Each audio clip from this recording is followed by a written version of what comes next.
Welcome to another episode of Whitetail Rendezvous, coming to you 6 days a week as we interview whitetail experts and hear their traditions and personal stories of the hunt. Learn more about the latest gear, discover proven tips, and the latest strategies so you can make your next hunt a success. Now, here's your host, Bruce Hutchin. Whitetail Rendezvous is pleased to announce a partnership with GoHunt.com.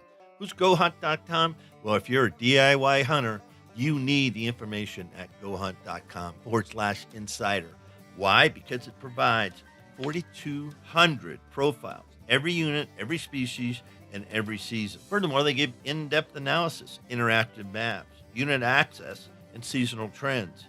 Draw odds are very important, and they give you the most accurate information in the business. All this is available when you go to GoHunt.com/insider. Make sure you use promo code WR when you join Insider. You'll get a $50 gift card for GoHunt.com Gear Shop. Remember, when you become a member of GoHunt.com/insider, you're going to get a $50 gift card to Go Hunt Gear Shop. What's in the gear shop? The best gear that you can buy for hunting the West. All in all, if you're hunting out West in 2018, GoHunt.com/insider is where you need to be to get all the research information. When you use promo code WR, Whitetail Rendezvous receives a small commission from GoHunt.com.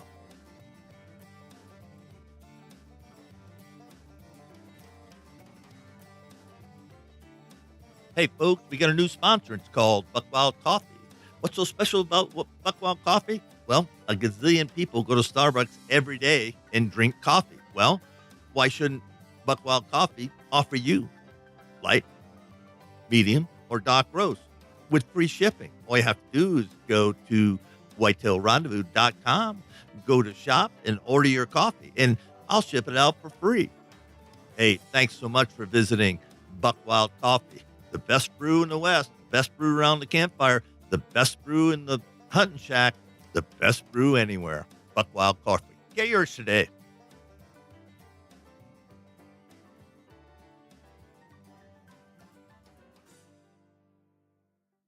Hey, folks, welcome to another episode of Whitetail Rendezvous. This is your host, Bruce Hutchin, and we're heading out west, and we're going to visit with Dennis Stokes. Now, Dennis is the CEO of Initial Ascent.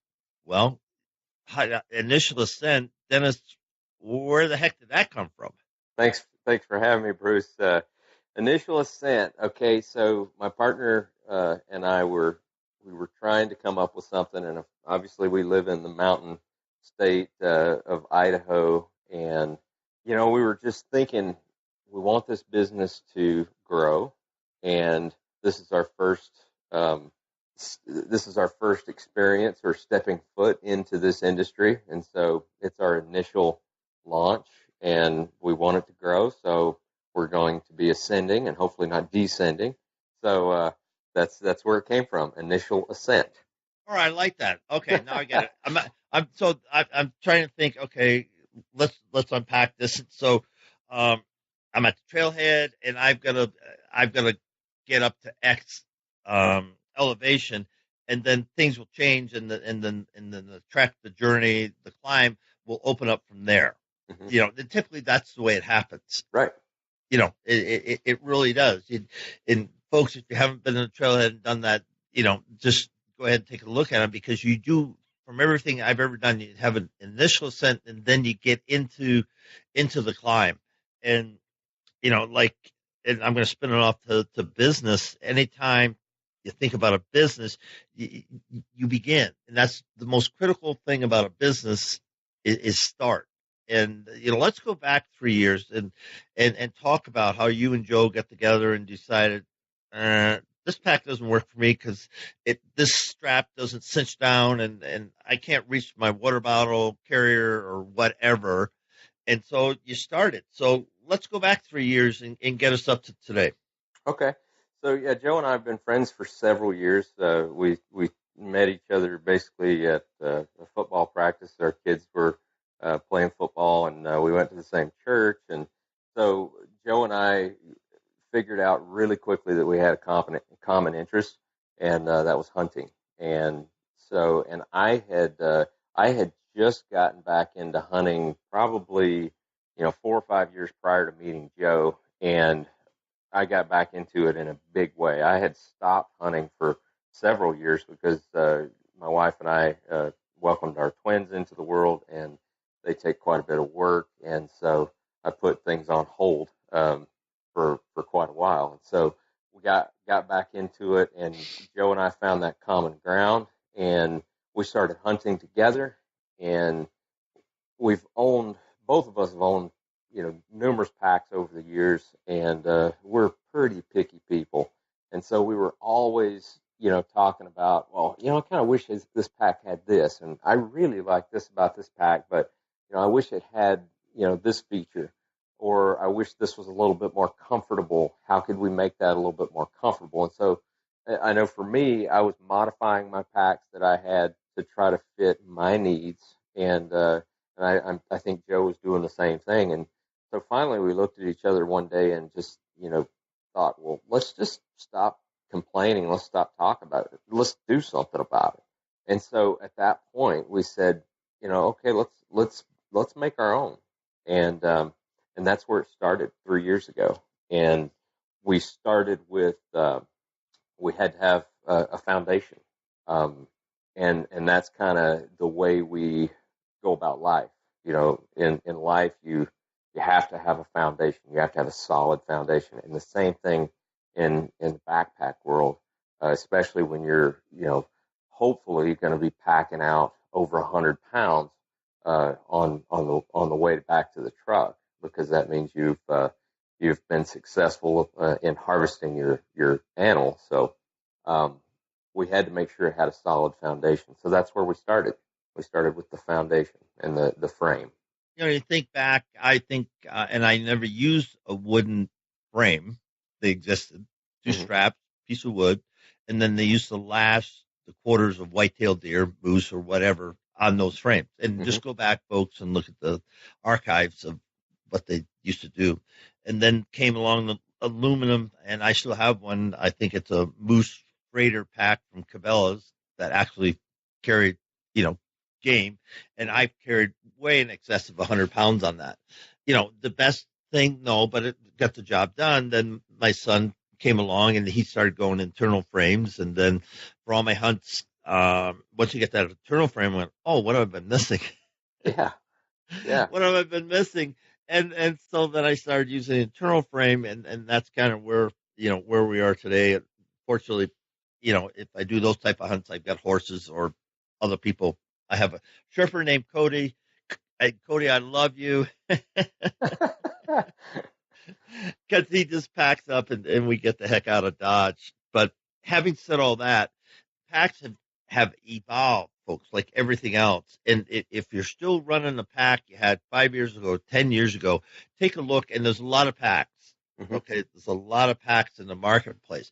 But you got to figure out what I'm doing, how long am I doing it, and what's the max that I can handle. Because the packs today, I know Brian Martin, I don't know how big, how many quarters or how much moose meat he pulled out, and he used somebody out of Bozeman, Montana pack, and just ungodly amount of weight, that he carried, and most of us can't do what Brian Martin did. And there's other people that that to my way of saying abuse packs, but people that are serious hunters, the best thing you can do above your boots, in my opinion, this is my opinion, is have a pack that'll do everything you need it to do and a little bit more. Your thoughts? That's absolutely correct. In that order, starts with the boots, and the next thing you've got to have a good quality pack. And packs have really, like you said, they've evolved over the years. You had your big external frame packs that they were just a meat hauler, but they really weren't comfortable for an everyday wear, especially taking your camp in. And we got to realize that only a small percentage of the time are we actually hauling meat. So that and on the other side of that, you've got your internal frames, your traditional backpacking style backpacks, and those are very, very comfortable, but most of them won't hold the weight that's necessary to pack an animal out. So in these hunting backpacks, we have to create a pack that blends those two worlds together. And that's what Joe and I set out to do. There are a lot of other backpack manufacturers out there that build really good packs, no question about it. But we felt like the way we were going about it was first of all, it was the way that worked for us. And you mentioned the wooden frames. Our first frame that we tried out, we had to test the shape of the frame and how that was going to work. And we pieced it together, duct tape and baling twine, with different pieces and parts of webbing straps and buckles that we had lying around. But it was a wooden frame. And just to test that shape, to see how it would haul animals, to see how it would haul our gear and that sort of thing. And believe it or not, the first time we tested that, we actually took it to, Joe and I took it to New Zealand. And so that was a heck of a place to try out this new frame shape that we had. So yeah, it was. And, if you and I are sitting having a cup of coffee and we're chit-chatting and I go, Dennis, you got Initial Ascent. What's your mission? What do you want to accomplish? Because the world doesn't need another pack frame or backpack. Sure. You think it does, but the rest of the world maybe not think it does. So yeah, help me out here.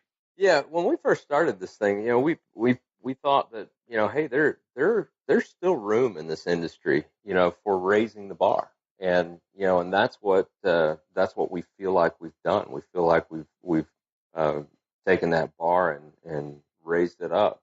And again, it all starts with our foundation in our frame. Our frame, it's called the Integris frame, and Integris is not a word that's used very often, but it means simply with integrity. And so that's the way we wanted to build our backpack frame. That's the way we want to live our lives. That's the way we want to raise our kids. That's the way we want to run our business, with integrity. And so it was a perfect name for what we feel like is the perfect foundation for our backpack. And so we've done this it's a carbon fiber frame, and we've got a specific shape that we've developed that fits the human body very well. And essentially, once you put it in the suspension system, it drives the weight directly through your hips where it's supposed to go, and not on your shoulders. No discomfort or anything like that under extremely heavy loads. I mean, once you get to a certain point, it doesn't matter how comfortable the pack is, it's going to hurt at some point, especially when you're in these mountains. But yeah, it all starts with that frame.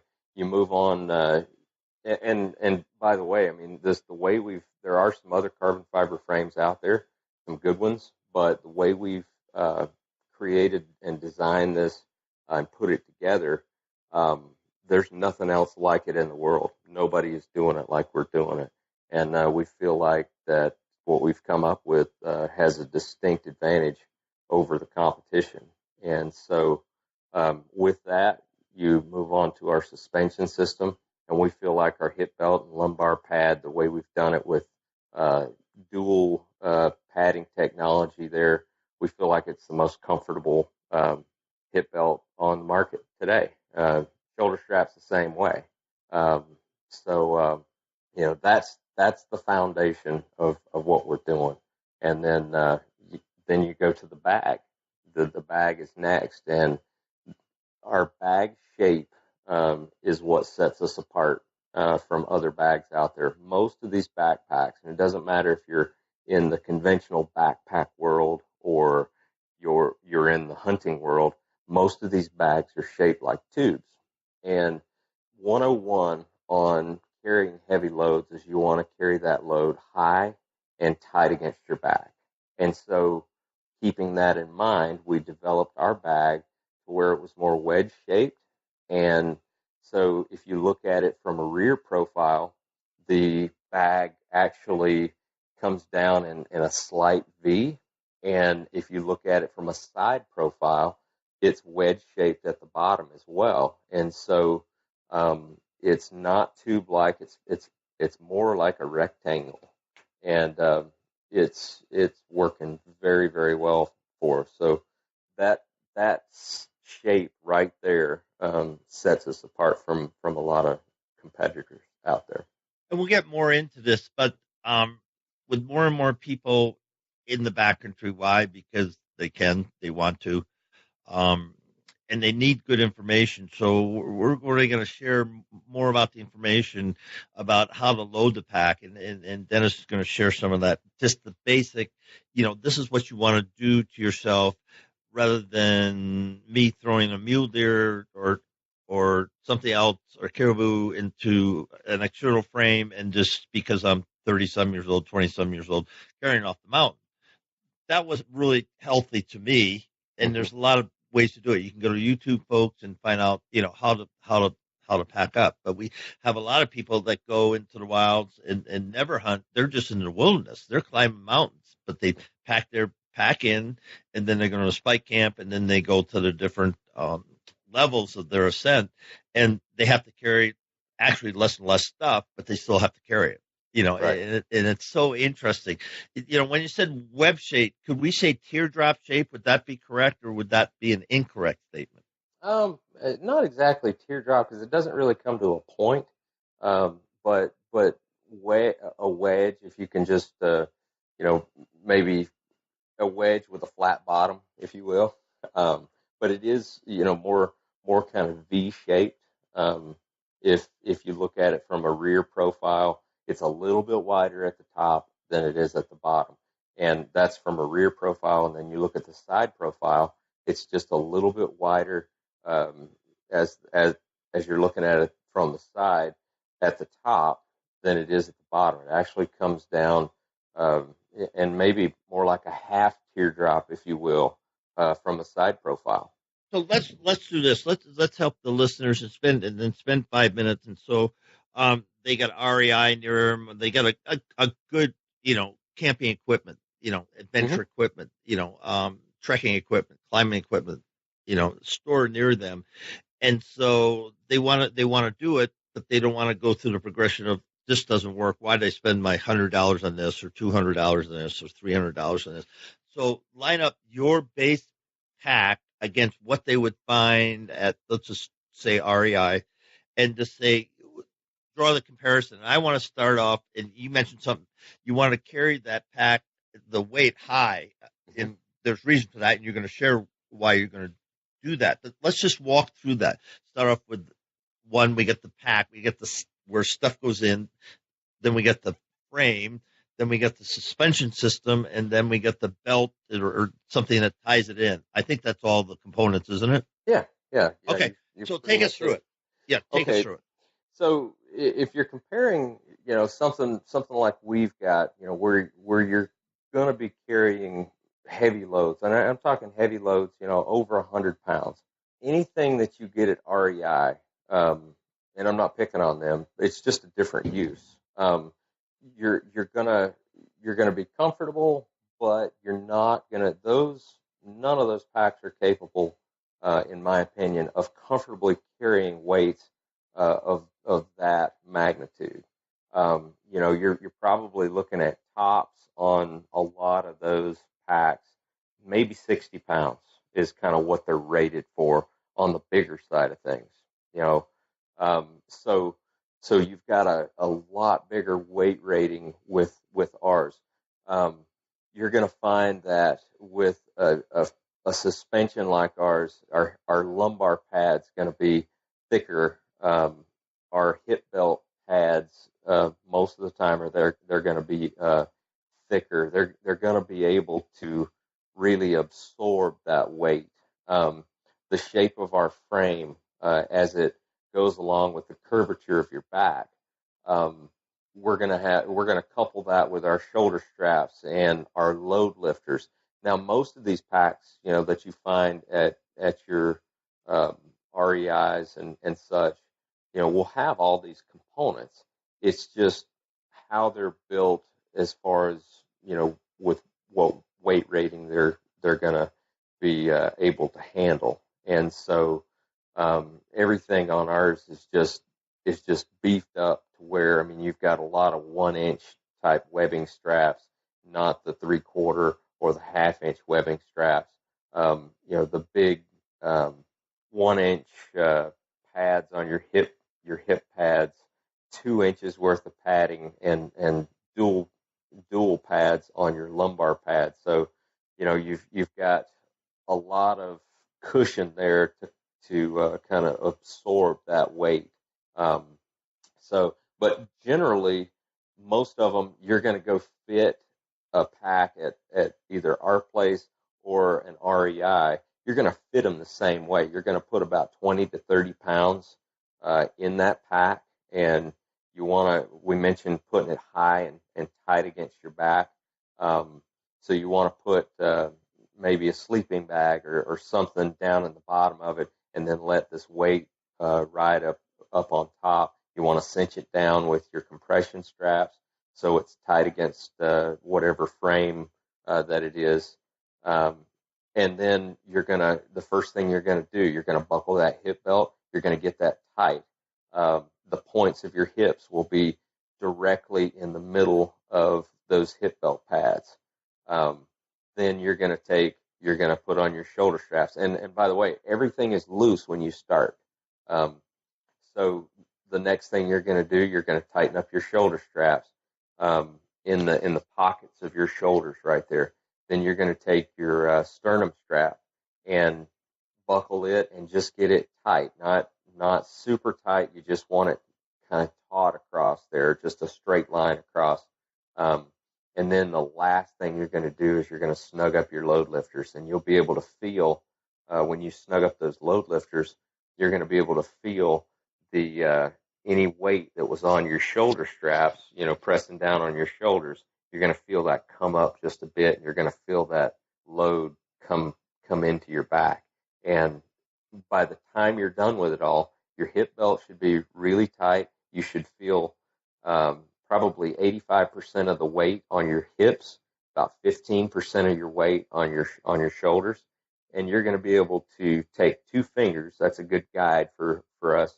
Take 2 fingers and slip it underneath your shoulder straps on the top of your traps right there.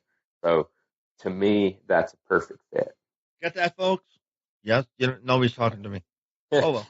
And we've actually got a video on our YouTube channel. If you go to our YouTube channel, Initial Ascent Packs, you can check that fitting guide out. YouTube, are you guys on Facebook or Instagram, Snapchat? I forgot somebody, Twitter. I've been told I'm a little old for Snapchat. No, you're not. But we are on Instagram at Initial Ascent, and we're on Facebook as well at Initial Ascent Packs.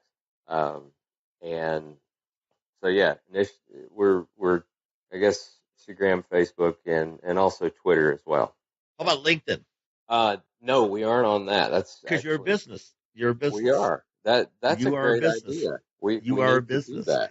And then the other great idea is, so find somebody that loves your pack, that is younger than you, and say, would you run our Instagram accounts and we'll work something out?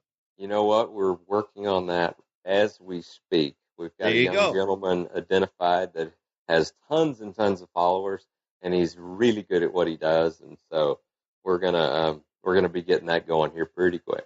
Yeah, because one thing, in any business, and I've been at it for a couple of years now, is that, you have to, stay after it. First time I ever heard this is Boddington. He goes, die first, then quit. DFTQ. Thank Craig Boddington.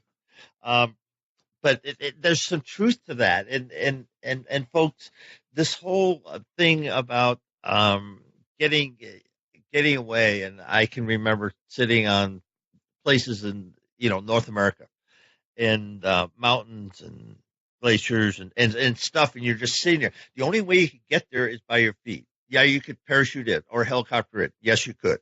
I did neither of those two things. So I climbed in there. Well, I had everything I needed on my back. And I remember one time I came off a mountain, I had a lot of weight on my back. And my buddy, he, he was scared. He took my gun so he wouldn't, if I dumped, my gun wouldn't wreck. But other than that, a good pack is critical. It's critical to your hunt, and I already said it. Your boots, then your pack. If your boots don't work, you're screwed from the beginning. If your pack doesn't work, you might not make it out, Right. with your game and stuff. And heavy packs aren't fun, but done right, they're doable. Yeah. I mean, somebody once said, and I'm probably going to get this wrong, but you're going to decrease the suck. I like that.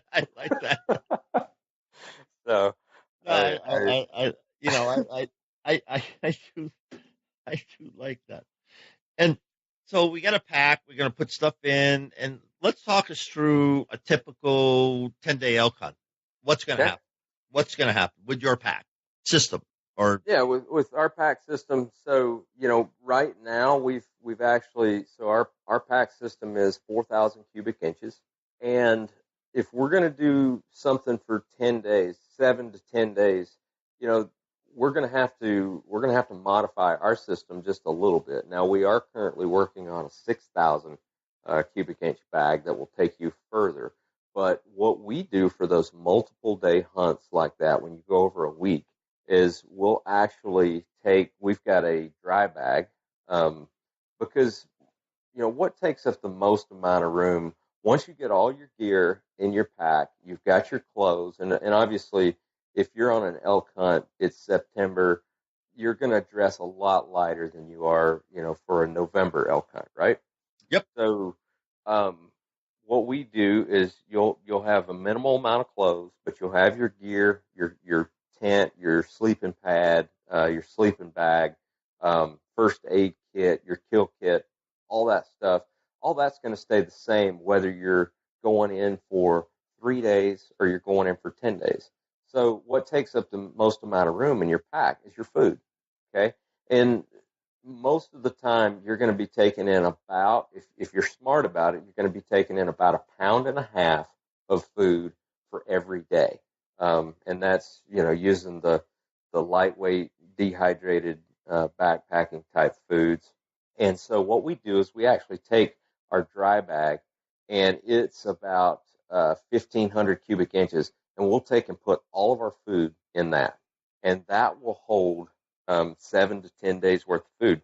And then we'll take and put the dry bag with our food in between our frame and our bag. And we've got our gear in our bag, we've got our food in our dry bag, and then we've got our lid going over the top, and we're ready to go for 7 to 10 days, no problem. Once we get in there to camp, wherever we're going to go, and these packs are meant for going back in the backcountry. So, let's just say we're going 5 to 10 miles in there before we decide to camp. We'll set up camp, and we'll just take our food bag out from between our bag, our regular bag, our IA4K bag, and our frame, and it's got a buckle on the top, and it's actually a roll top, and you take a piece of paracord, you tie it up, and you can put it in a tree, obviously to keep it away from bears. And then every day when you're gonna eat something, I put my food, if it's 1.5 pounds or whatever, each day goes in its own Ziploc bag. And so that way I know I've got my Ziploc bag for today, and I'm not going to break into tomorrow's Ziploc bag. So I can organize my food that way. And so you're just once a day, you're taking that bag down, you're putting your food, your Ziploc bag in your pack, and you're going off for the day. Now, the way we do that, we actually have a component or an accessory to our pack system called the pannier load carrier. And what that is basically it's just a load sling. It hooks onto the webbing straps and buckles that we already have on there.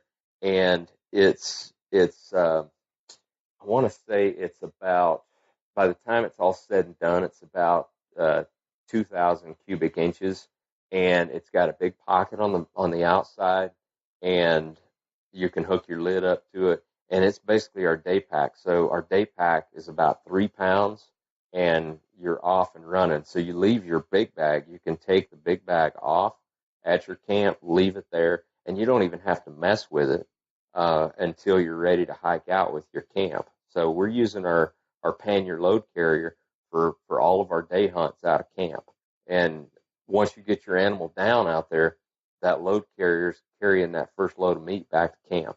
Once you get back to camp, then you pack up your camp because you got to get back to the truck, and you're packing up your camp in your big bag. You sandwich the load of meat that you already have on. You sandwich that with the big bag, hook your lid up, and you're off to the truck with your first load. So it's a really, really versatile system. But if you're off for 7 or 10 days on an elk hunt, that's exactly how we're going to do it. That's good. And folks, you might want to take notes. Hopefully you did take some notes. And I've made a mistake of leaving camp without any pack. And, I had my day pack, my knives and stuff like that, so I could quarter up and get the animal taken care of. But I you have to sling it over your shoulder, and that looks fun, but it's not really fun. It just looks sort of cool, but it really isn't, because it just isn't. And and so you gotta think about it. Getting to camp and getting set up. Okay, that's all good. So that's the hiking in part. Now you're turned into a hunter. Now you got to figure out, okay, now I'm hunting. I get the game down. Now you got to turn into a meat processor, because you owe it to that animal to get that sucker out, because in September it could be 89 degrees. Yeah. And you don't want to lose your meat. You don't want to lose your cape. You don't want to lose any of that stuff. So, there's many, many different factors that enter into why you need the best pack you can possibly afford, and why you need to be in physical condition to do all what we're talking about. Because right. 5 miles, you go past 5 miles in the mountains, you're someplace. You really are. Yeah. You get in 10 miles and you're really someplace. And we're talking the lower 48. We're not talking up in Alaska. We're talking lower 48. And you get in there and you're not on horses or llamas or goats or whatever pack animals are using. It's all on you. Yep. That's exactly right. It's all on you, and you better have it figured out. Because I've made enough mistakes, and to say I don't think I'm going to do that again. And so learn from other people's mistakes. That's the biggest thing I can say on that. You think about, hunting, and I was thinking when in the warm up folks were talking about how Dennis came out of Florida, and I was thinking, yeah, one of those diminutive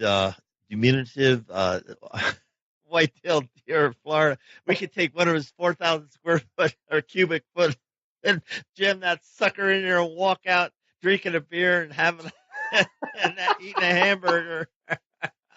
Yeah, you're not kidding about that. And I don't mean to degrade your deer in Florida. No. I'm going to get some hate mail from Florida. I know that, but it's kind of funny. It's kind of like the first antelope. I lift it up. I go, okay. Yeah, I was the same thing. I was hunting down in Mexico for Coues deer about 5 years ago, and I got it down, and we basically threw the entire thing in my pack whole.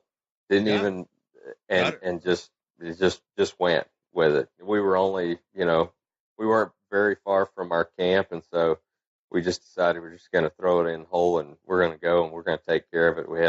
We actually had a tree there that we could hang it up in and do it the old fashioned way. So how I used to do it, back home. Isn't that something that you think about that? And you do see pictures of guys doing that all the time. And I always used to wonder, how people threw a mature whitetail on their back, and that could be 200 pounds. But, later on I found out that they maybe didn't weigh 200 pounds. That's right. Or maybe they did. Don't take offense, folks. Don't take offense. Hunting's a big part of your life. How are you bringing your kids along and teaching them about the hunting tradition? Just trying to get them involved as much as I can. Started at an early age. They all know how to shoot a rifle. They all know how to shoot a bow. Just taking them out with me. we do a lot of hiking around, and I've had all three of them except for my 12-year-old, and she's next. But I've had the older two. They've been on hunts with me, multiple hunts. My son, he had killed a bear by the time he was 10, and several other things. My daughter, she just had the best time out there with Dad on mule deer hunts and turkey hunts and everything. And now they're busy. The twins they're 15 and they're actually busy with sports, and they're in high school, and so basically the seed has been planted, and they'll go hunting if they have a little time in their precious schedules.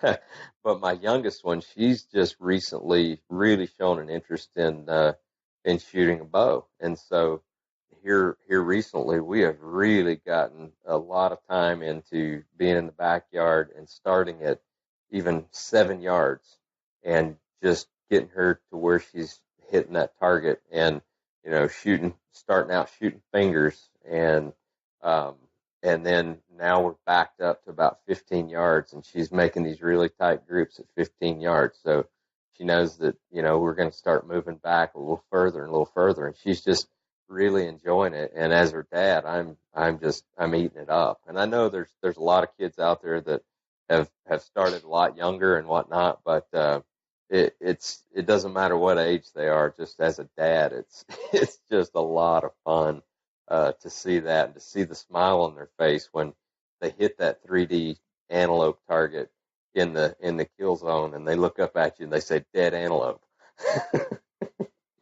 So, works for me. Hey, how do people get a hold of you, Dennis? If somebody wants to reach out and say, I disagree with you. Wait a minute. I've got XYZ and I've been doing XY Sim, and, I carried 150 pounds off, X mountain last year, and, Yeah, they can get a hold of me at dstokes@initialascent.com. That's probably the best way that they can get a hold of me. Other than Instagram, I run our Instagram feed, and so they can direct message me on there, but they got to follow us first. So, but yeah, those are ways. Facebook's another way as well. How about, and so you get your Gmail account. How about your website? Website is www.initialascent.com. So go on there, read about the pack, read about how we came about. You kind of get to look under the hood a little bit and find out how things are made, how we designed it, and obviously what we offer on there. And folks, earlier we were on Facebook Live and we're talking about the recent rendezvous, backcountry rendezvous that was held there. And how do people get a hold of backcountry hunters and anglers? Yeah, so great organization that supports and celebrates public lands and our public land rights and our public land use. It's backcountryhunters.org. And I strongly suggest that people go and check that out and read about our public lands, read about the fight out there right now with preserving our public lands and our right to use our public lands. Yeah, because we do have a lot in Colorado. We have a lot of access issues because ranchers come in and they buy X ranch, and you've been going in the Red Dirt Basin on this one road for a number of years. All of a sudden, it's a lock gate. Yep, it's happening more and more, and we got to. And it's a lock gate, but there's 10,000 acres in this Red Dirt Basin that I've been hunting forever. And on the other side, in some cases, that lock gate that's been locked for 10 years is now open. So there's two sides of this. And one thing I'm going to say about the backcountry and this whole public land debate, we need to reach common ground. And we talked about on Facebook Live with birders, with non-consumption people, with just hikers, people who just like to go out in the solitude and watch the sun go down at 14,000 feet and watch it come up at 14,000 feet. If you haven't done that, folks, do it. Just go ahead and do it. And then email me at whitetailrendezvous@gmail.com and tell me you didn't come off the mountain a little different person. I think you would. Absolutely. You'd lose some weight for sure, because I do every time. Every time I do it, folks, I sure as heck do it. Dennis, I've just thoroughly enjoyed this, and I look forward to working together and seeing where this whole journey goes. And it's just a joy. My good friend over at Wilderness Attitude, Brandon, said you were just a super guest, and I wanted to connect with you and raise your flag and float your balloon and let people know you're out there because folks, if you want to know why you need a pack that's going to get you in and out, Dennis Stokes is surely going to tell you You bet. the answer to that question. Your You thoughts? bet. Let's wrap it up. And thank you so much, Bruce, for having me. I thoroughly enjoyed myself. I love talking about what I'm passionate about, and that's backcountry hunting and packs. So thanks so much for the opportunity. Up next is my good friend, Derek St. Romain. Pardon me, Derek. I should have said Chef Derek St. Romain. If you're on social media and see some of the dishes he cooks up, their culinary delights. One time I said, I'll pay the FedEx if you FedEx that meal to me. I was darn serious, folks. It was a venison loin and wrapped, and it was exquisite. And by the way, he didn't take me up on my offer. But having said all that, Derek St. Romain came out of New Orleans with Katrina, basically lost everything, and reestablished himself in the Carolinas. But he did more than that. He started giving back. Backyard Bow Pro are a group of guys throughout the South that give food away to go hunting and give food away and feed people. And it doesn't get any better than that when you kind of been down and out and get kicked in the teeth and rebuilding. It's the character of the man, and Derek St. Romain is a man of character, and I look forward to doing some special things with him this coming year, especially in the fall and the wintertime. We're going to cook up some really wonderful meals, and we're going to be sharing them through Whitetail Rendezvous.